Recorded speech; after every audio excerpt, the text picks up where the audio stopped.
काम करने के लिए शारीरिक रूप से समर्थ होना परम आवश्यक है और उस सामर्थ्य के लिए पौष्टिक भोजन की आवश्यकता होती है। पौष्टिक भोजन में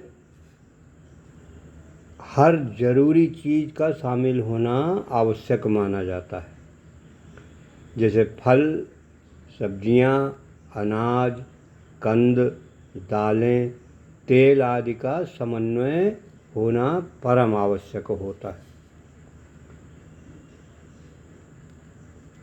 तो जो भोजन में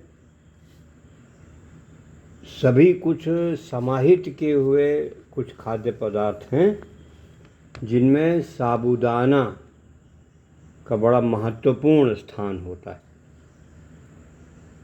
भोजन में भरपूर एनर्जी देने वाली चीज़ों में साबूदाना का अपना अहम रोल माना जाता है।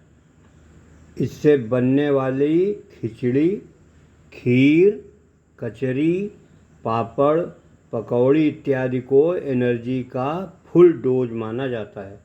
मतलब पूरी एनर्जी आपको साबूदाना से बने खाद्य पदार्थों से मिल सकती है।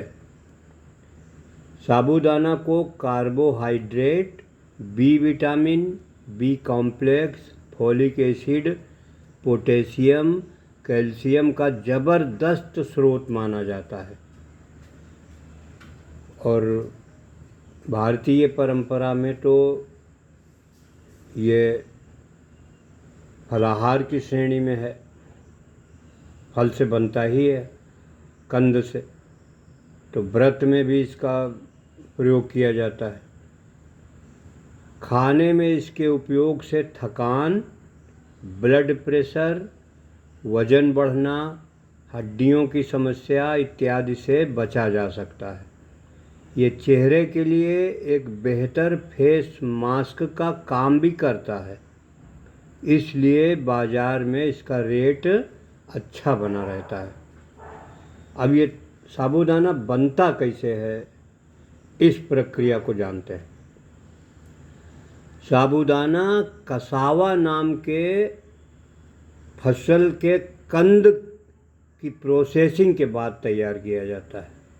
कंद वाली फसल है जिसकी खेती होती है, जो एक झाड़ी नुमा पौधा होता है। साबूदाना बनाने के लिए सबसे पहले कसावा के कंद को पहले अच्छे से धोया जाता है। इसके बाद कंदों को छील कर उसकी पिसाई की जाती है। कंदों की पिसाई के बाद उसे प्रोसेसिंग की कई प्रक्रियाओं से गुजारा जाता है, जिससे कंद का फाइबर अलग हो जाता है और लिक्विड फॉर्म में सिर्फ इसका स्टार्च बचता है। लिक्विड फॉर्म में तैयार स्टार्च को बड़े बड़े टैंक में भरकर उसे फर्मेंट किया जाता है। फर्मेंटेशन एक प्रक्रिया है जो तीव्र प्रकाश में होती है। फर्मेंटेशन की प्रक्रिया के तहत पानी और स्टार्च अलग अलग हो जाते हैं। इसके बाद स्टार्च का पाउडर बनाकर उससे छोटी छोटी गोलियां बनाई जाती हैं। इन गोलियों को थोड़ी देर गर्म बर्तन में रखकर हिलाया जाता है और उसके बाद गोलियों को सूखने के लिए रख देते हैं। आखिरी स्टेप होता है ग्लूकोज और स्टार्च के मिश्रण से इसकी पॉलिश करने का। आपने देखा होगा कि साबूदाना का जो दाना है बहुत चमकदार होता है, तो वो पॉलिश की वजह से होता है कि ग्लूकोज और स्टार्च का मिश्रण बना के उसकी पॉलिश की जाती है। पॉलिश के बाद साबूदाना पूरी तरह से तैयार हो जाता है और एक सुस्वादु भोज्य पदार्थ के रूप में आपको बाज़ार में मिलता है। धन्यवाद, नमस्कार।